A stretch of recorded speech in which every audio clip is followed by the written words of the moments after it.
Central Italy, 750 years before the birth of Christ. Starting on a path that would lead farther than they could ever have imagined, farmers settled at a place on the river Tiber. They called it Rome. It thrived, building legendary roads, encouraging trade with neighboring cities.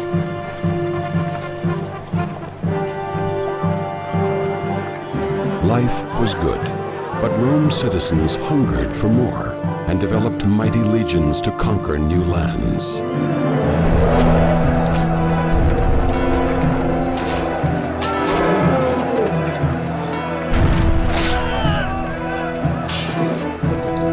The empire grew stronger.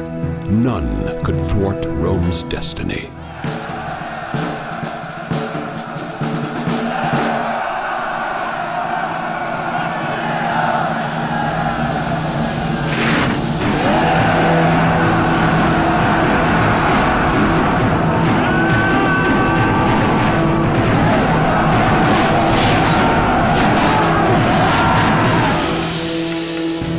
Defeated captives became slaves, bought by rich citizens who enjoyed Rome's unrivaled civilized life.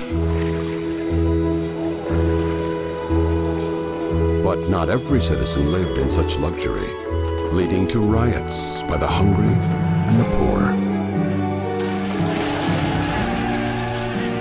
But Rome thrived, leaving as proof of its glory spectacular venues for the tough, often dangerous entertainment its people demanded.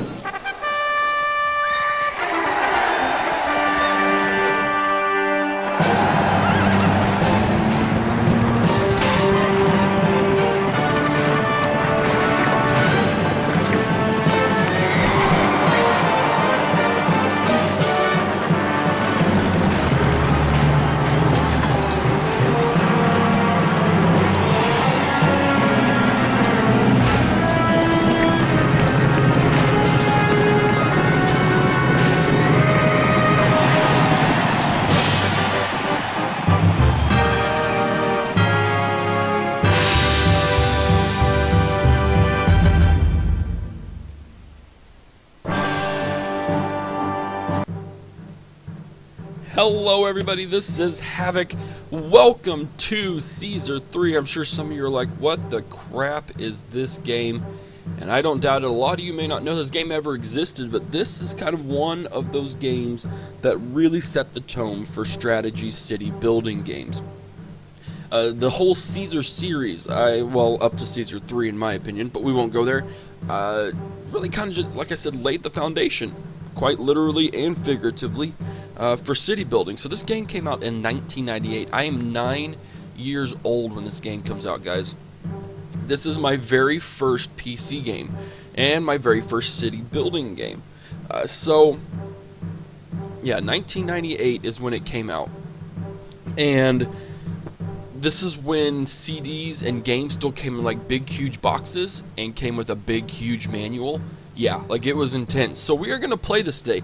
I didn't really know what to play for Sunday because there's a lot of things I want to play on Monday. So I was just like, let's just play Caesar 3. Even if you guys don't like it, I think you'll enjoy it. It'll be kind of fun. So we're going to start a new career. We can enter our new name, which you are going to name Havoc.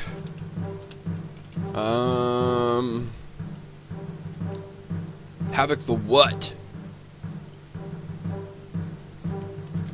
I don't know. Havoc the Wrecker. There we go. Let your governorial training begin. First, you must learn the basics of construction. Okay, and so here's the deal. So you guys are going to have to... Yeah, we're going to start.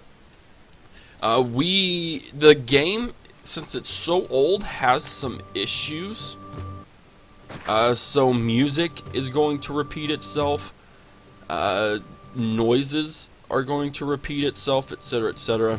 So we'll just have to deal with it for now. If y'all really enjoy this, and I'll keep playing this game, but if not, then it's understandable. So here is our first map. Now our objective is to have a population of 150 people. Our immediate goal is to build houses. Now, I played this game quite a bit, just in my own time and etc.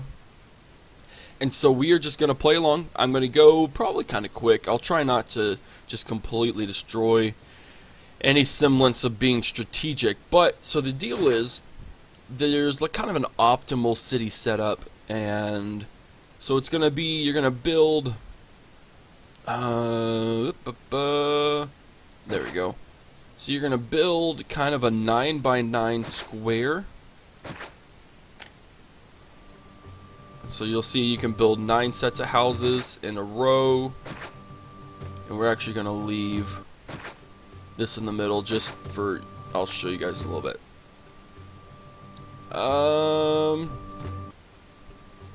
Let's see, I think just there and there might do it. And then we're going to speed up just a little bit. So this is all we can build right now. All we can build are houses and wells. And so see, hey, people are moving in. I've heard there are jobs here. Ah, there are jobs here. I want to be a lion tamer. I've heard there are jobs here. Oh crap, we started it. I want to be a lion tamer. I've heard there are jobs here. Again. I want to be a lion tamer. I've heard there are jobs here. There we go. Whew. Alright, so we have a fire. So it popped up. We can now build a prefecture, which is essentially just a fire person. And in the case of an invasion, they will actually fight for you. So that's really interesting. Our first collapse. Although Roman architecture was very advanced, their own buildings fell down quite often. So we get an engineer's post, which will help prevent collapses. We can also build a senate. There's only one in any city. The senate employs tax collectors. If it has access to labor, these walk through settlements and collect taxes. And then any people sitting on the steps of the building are employed. So that just shows you, it's cool because it shows you how much unemployment you have. As you see, the paths of the Senate change into paved roads. Any area that becomes nicer, its citizens automatically upgrade their paths to roads. So we had a couple guys fall down. No worries. So again, we're trying to get to 150 people. Go here. Sometimes the music works very well, by the way. So as you can see, look, unemployment rate is at 54%. Our favor rating's at 50. And then, pleasing the gods, your citizens are religious. Like temples near their houses, you must dedicate every temple to one of the 5 gods. So we have Venus, Mercury, Mars, Ceres, and Neptune. So that's kind of the thing that I didn't like about Caesar 3, is you had to please all the gods all the time. Even if you didn't have, like, a peaceful settlement doesn't need Mars, in my opinion. A settlement that doesn't have access to the sea doesn't need Neptune, etc., etc. Try to build an equal number of temples to each god. They're all jealous and become angry with you if they feel untreated. And then you pretty much need to build a lot of temples to keep up with population. If they feel like you're screwing them over, they're going to be very unhappy. And then look at that, promotion to clerk. Pretty easy. Congratulations, you have grasped the base. Your So the idea, security, alright, housing, so we need to build food. a population of Your priorities should be 650, security, housing, food. build a granary and Your fill it with wheat, priorities so should we be get security, food. housing, food. Okay. Okay, so we got this down. So this is how my basic army setup is always going. How my setup is always going to go. So we'll go, what, like right there? We may bring it out to there. So let's go, how did I do this? How do I do this? I'm trying to think of the right way that it does. We're going to build a granary right here. We need to go up to 40 there, so that means I'll draw another little couple of lines out there. I'm going to go 40 up, 40 and across, and do the same thing over here. So we're going to have 2 sets, probably not right at the beginning. You know what, I'm actually going to do this. So that way it's not all there at the beginning. 180, 180, and then this time we're going to fill it in. Go like that. And then, kind of the key signature thing to do that I found works, and this is based on forums as well, by the way, is you build that little thing right there, And you actually don't even need that, I have found, until you really expand your cities a lot. So we can build 4. Oh, I know why. That's right. I remember why. It's been a little while since I played this game. So you can build 4 temples right there, and an engineer post and a prefect. And then all you gotta do is build your last one like right there. And then all your 5 temples are right there, and that's really convenient.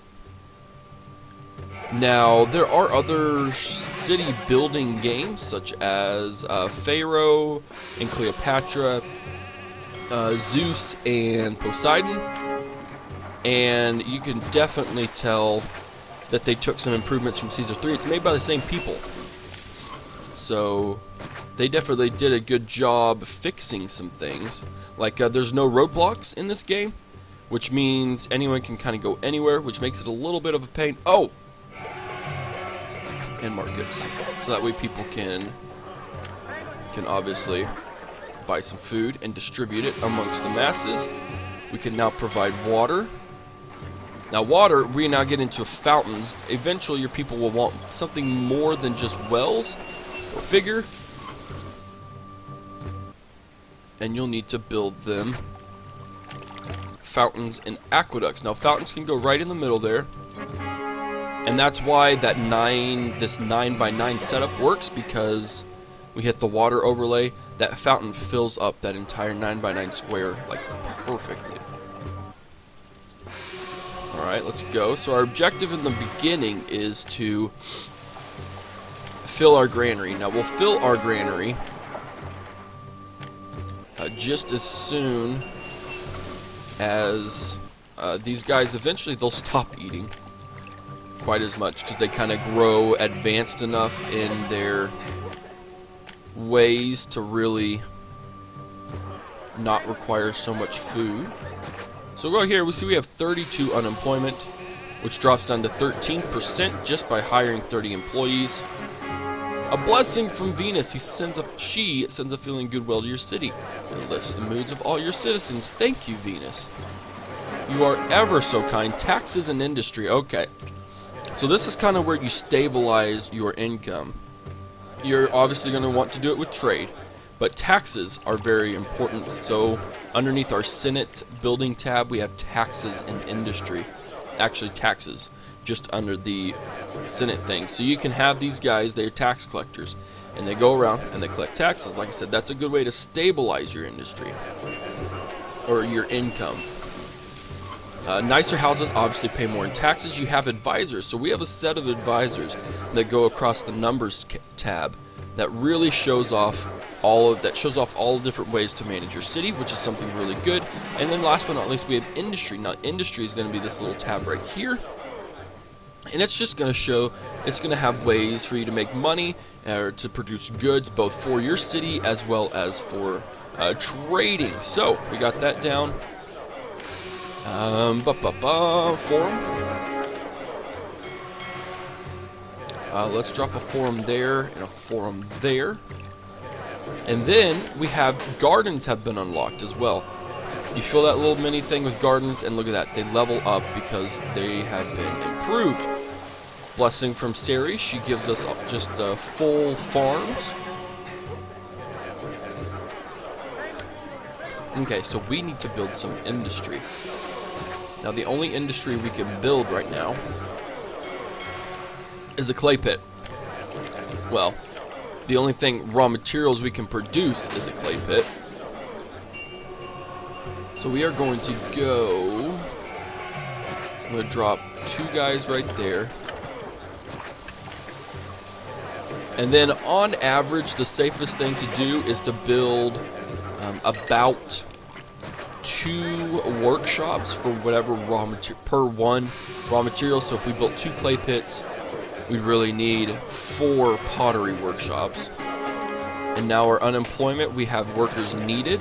And here is our advisors building. Now the game pauses in this stance, so that's good.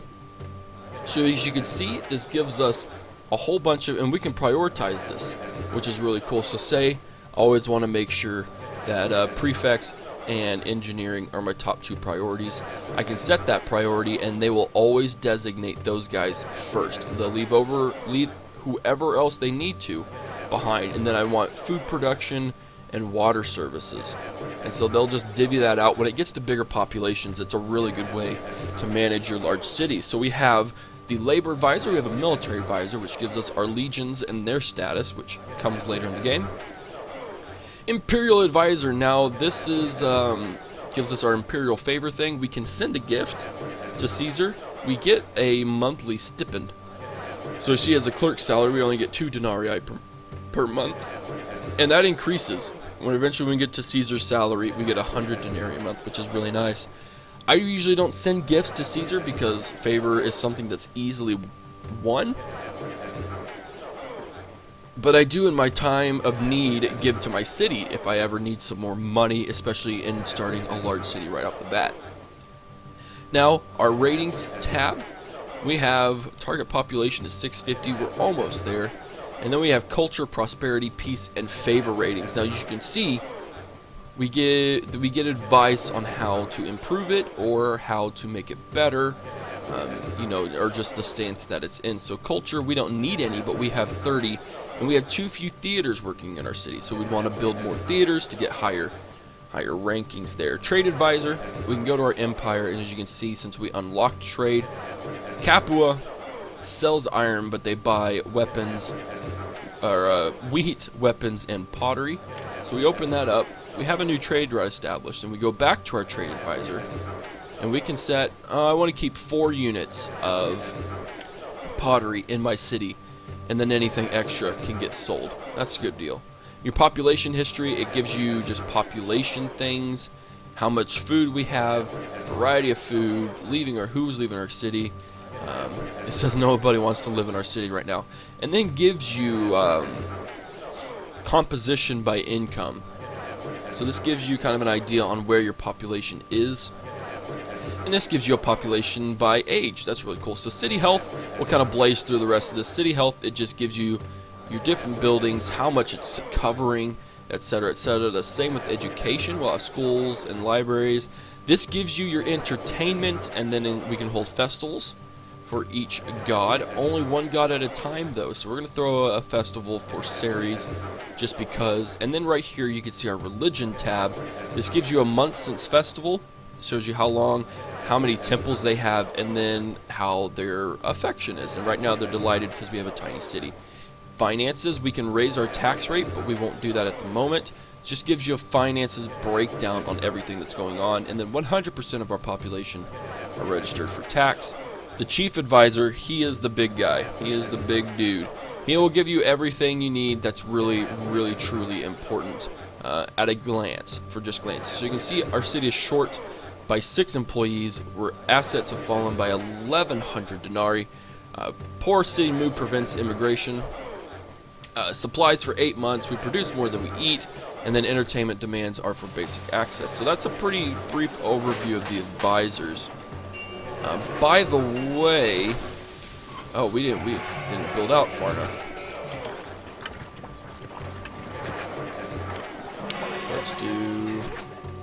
We have to delete that guy. This game is available on GOG.com. This is where I actually bought it originally. And they have Pharaoh and Cleopatra and Zeus and Poseidon as well. And if you guys really like this series, then I'll make sure to do it on a sort of regular basis. And we'll go through the entire campaign. I will warn you, it does get very grindy. I did something wrong.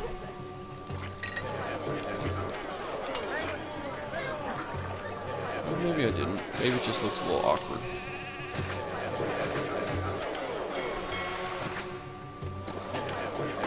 I don't know. We'll see. We'll just take care of it. It'll be good. Let's see. Yeah, we did do something wrong. So let's go fountain here. So I did have it right.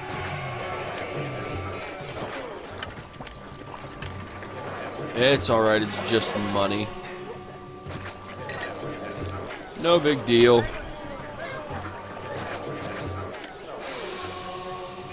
The music does get quite annoying. I wish I could do something over it or fix it. But alas, I don't think I can. And then an engineer post, not gardens. Who am I missing? I'm missing Mercury.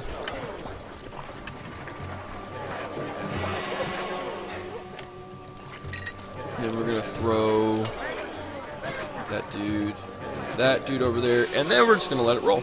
Oh, hold on. I guess you know what? They will buy trade with the Empire, and that's gonna bring in the rest of the people and fulfill our 650 population. So I'm not gonna worry about it. Awesome. We have been promoted to engineer. You learn quickly. I do learn quickly. All right. So now we have advanced to the point where we can choose a peaceful assignment or a dangerous assignment. The dangerous assignment really isn't that dangerous, so we're going to roll with that one. Caesar is at today's gladiator tournament. He sure is. Yep, and so we need to get... Oh, he's going to still do it, isn't he? Population of 2,500. Here's what we'll do.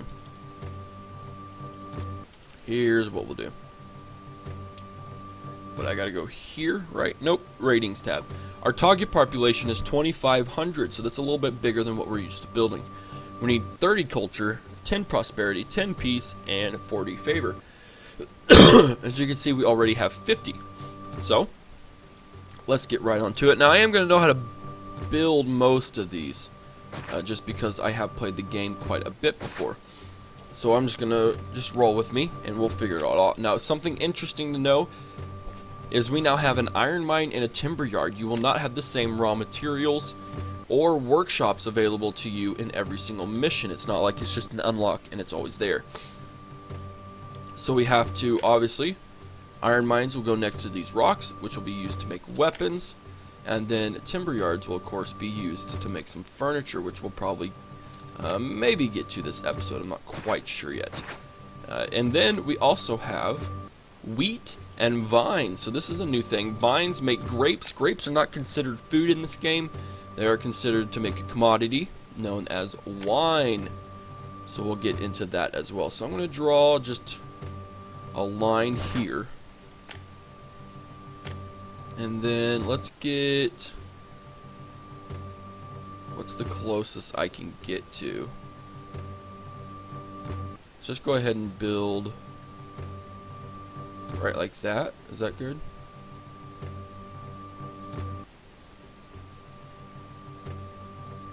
Yeah, I think that'll work. So let's go. We'll just build 4 for the time being. And then that'll kind of be my basis. So we'll do that, and then that's when we'll draw the granary. And then that's when we'll go up 40. Over 40. So we're not gonna fill it out just yet. It's never good to fill it out right off the bat, because then you'll get disgruntled people and everything goes to pot, and it's just, oh, it's awful. Let's see, can I build? There we go, and then that'll give us access to water.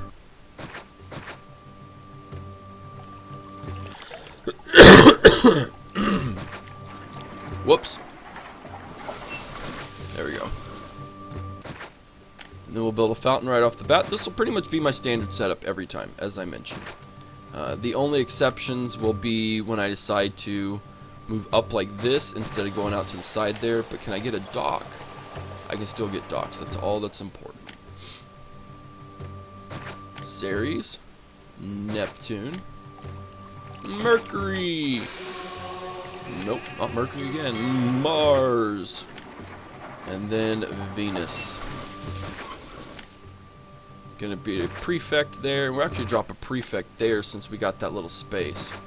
It works perfectly. And then for this mission, we actually unlocked a lot of medical things in nature. So we are able to do barbers, baths, doctors, and hospitals.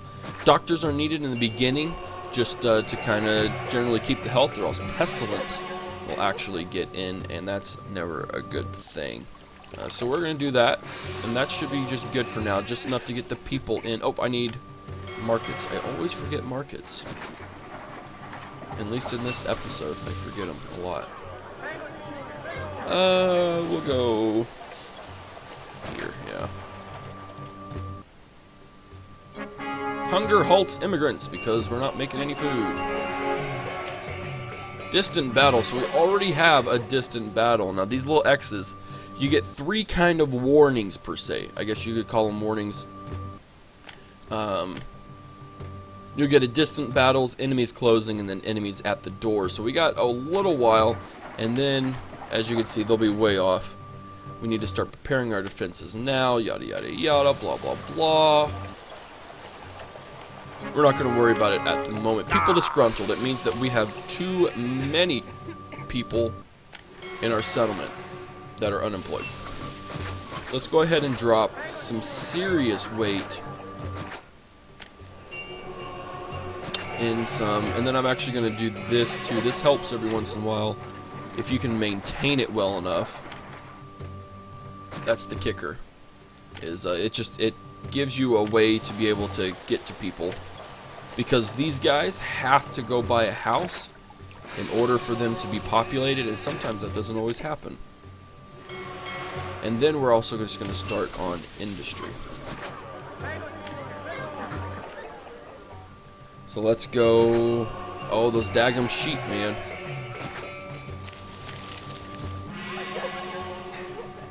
As soon as they move out of the way, we'll build a little more. It's time to start building a warehouse. Now, in the warehouse tab, you can decide what does get and does not get accepted in here. So, for instance, if I only want to make sure that refined goods are getting in here, then I'll take out wheat, vines, iron, and timber, and I'll make sure that only those refined goods get in there. For the time being, I only want wheat to not be in there. And you know what? We're actually going to do this. This is a little different than what I do. I'm big on OCD stuff, but we'll make it work. So, as I said, 2-to-1 ratio for raw goods to finished goods. But then I'm actually going to build a third. Blessing from Venus, you sense feeling of goodwill to your city, and it lifts the mood of all your citizens. Well, thank you. And then once we start making some food, we are obviously that hunger halting immigrant kind of thing is no longer relevant. As you can see, we're making so much that our granary's full. That's never a bad thing to have, and we could actually drop another granary here just so they can fill it up, and they're going to fill that up too. So that works. Now I'll keep them busy. Our enemies are closing. We have an unemployment of 9%, which is currently 27 people. So let's start to work on weapons production. I'm going to start cranking out weapons because I feel it's very important to have a very strong supply of weapons. So that's what we're going to make 6, 5, or 4, 5, 6. We'll go there. And that's going to cause us to obviously run out of people. So let's go ahead and start that expansion in the second part. 40, 40, 40, and 40.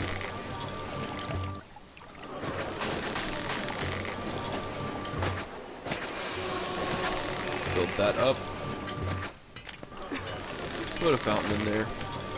Now, if we ever do run out of money, we get a warning from Caesar who gives us a little bit of dough, but he doesn't like it.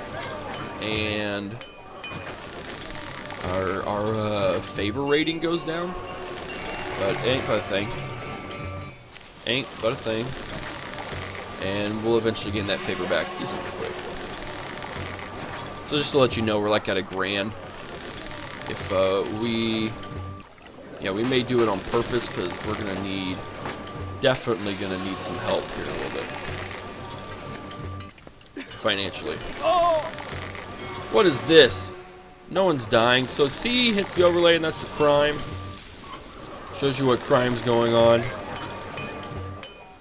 And as you can see, we now have an unemployment, a rather large unemployment. Alright, so we can go there.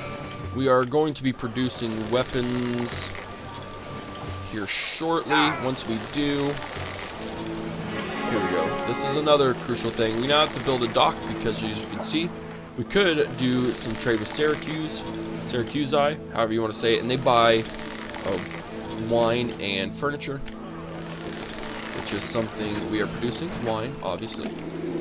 So let's go ahead and get a trade agreement with them. That'll put us in the negative, which will give us just a little bit of dough. There we go. Yep. See, you'll be like, oh yeah, I'll give you some money. That's fine. Which is perfect for our next little thing, because we still need to build people. We need to build a military. The only way to build a military, it's a little complicated. You have your forts, right? You have legionaries, you have auxiliaries, which are javelin, and you have auxiliaries, which are mounted. Now, depending on how your play style is, and kind of forced by Impressions games, will depend on how you play and what you build. So we're going to drop a set of legionaries. I know they're going to attack over here, so in the future you'll just have to figure it out, unfortunately. And then here's kind of a hack. So you can only technically build one barracks at a time. But if you slow it all the way down, you can build multiple barracks before it recognizes that you've actually laid the first one. It's a little bit of a cheat, but it will help you build large armies quickly, and that is something that is sorely needed. And then last but not least, a military academy. Actually, let's do this.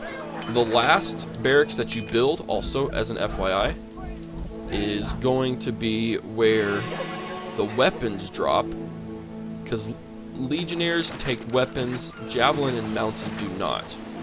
So since we built a thing of legionaries, they're going to drop weapons in the last barracks you deploy.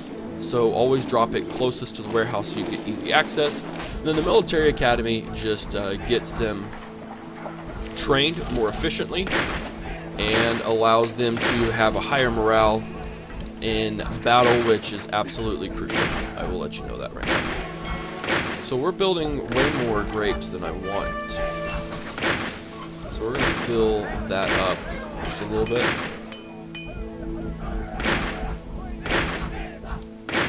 I guess I did build too many. That's fine. It just means we'll produce a lot more grapes. And as you heard that last little burr kind of deal, the enemies are at the door, so that means in 1 year they will attack me. I am not afraid. Not at all. So we're actually going to drop vines from being accepted since they're plugging up my warehouse. Oh, but look at that! The Emperor has requested goods, so he will request goods from time to time. And those goods will have to be complied with very quickly. Theft! What is this madness? Oh, wow, we do have a lot of... What's wrong with you? Oh, nearby tents. So let's solve that with some plazas. Ooh, these plazas will really give that boost. Oh, here they are. In the meantime, so that should be able to make them go down. We'll build a thing of javelin auxiliaries. Oh, we're too close to the enemy troops. That's fine. So as you can see, their morale is perfect. They're academy trained, which means they'll perform better. Oh, look at that. Just slaughtered them. You can't handle the truth. And we already have a distant battle. Like, what the crap, man? I'm just kidding. It's not that bad. It really isn't that bad. So we're going to play through this one mission, and then I'm going to be done with it. I'm going to be done with the mission. We have way too many... we have way too many vines. Wines. We have too much wine. Okay? That's what I'm trying to say. So we're going to just make them only accept weapons. And you guys will not accept weapons. People are disgruntled because once your unemployment gets over 23 or 20%, it will start to be disgruntled. The people will. It's an easy fix. There's lots of things you can do. For instance, we could build a hospital. Hospital takes 30 people, so that soaks up a lot. As you can see, our unemployment dropped by 7%. And as you can see, they're kind of mad that we're not throwing a festival. We'll throw a grand festival since we have money to, etc., etc. There we go. Now we still need that 10. Yep, 10 vines. We have a year to do it in, which shouldn't be too hard. Here we go. We'll dispatch those goods, and then he'll be happy. Anything for Caesar, right? Alright, so the next thing we can start doing is we can start making even more money by building some furniture. Furniture works the same way as everything else in industry does, so we're going to build a lot of it. Mainly to appease... Actually, we may not do this entire thing, because it will take a little while. I am only at 1,500 people. And so we're going to do that to appease those people who are disgruntled about unemployment, and then we'll actually kind of drop some people here just in case they aren't able to access it. We'll go there. We'll go there. And Caesar's like, oh, thank you for the goods. I'm like, no problem. Furniture, we'll just drop it like it's hot. As you can see, that really reduces our immigration, our unemployment problem. Sweet. Oh, we need to build. I usually don't do this, but I built way too much stuff in the first place. We're just going to separate everything, separate all of our industry. That's actually not a bad idea to do, but is slightly unnecessary at the moment. There we go, and as you can see, we're raking in some money. It is not too bad at all. And then, so, let's see, what, 9 people? You want 10 vines again, dude? Come on. What do you need vines for? Or grapes? Or does he call them vines? They are called vines, okay. Alright, so we're going to do something here. We're going to start with entertainment because that's what they need. By the way, if you ever want to know how to upgrade the houses, a small hovel is where it's at. And they cannot evolve because there's no entertainment to be found. But we'll actually just keep it here. So this will be the end of the first episode. So guys, hope you really enjoyed it. Like I said, this is just something quirky and fun I wanted to do. If it turns into something a little more, that's fine. But I don't expect it to at all. Simply because, I mean, it's so old. But just that classic feel is kind of why I wanted to play it. So again, I do hope you enjoyed the episode. If you did, give it a thumbs up. If you haven't already, hit that subscribe button. Follow me on Twitch, Twitter, and Facebook. Again, this game is in the GOG library on GOG.com, GOG.com. So if you like city building games and you want that nostalgia effect, this is hands down still one of my favorite city building games. Even though it's lacking in a lot of features that modern ones are, that ain't but a thing. It ain't but a thing. So again, guys, hope you enjoyed it. This is Havoc, and I'm out of here. Peace!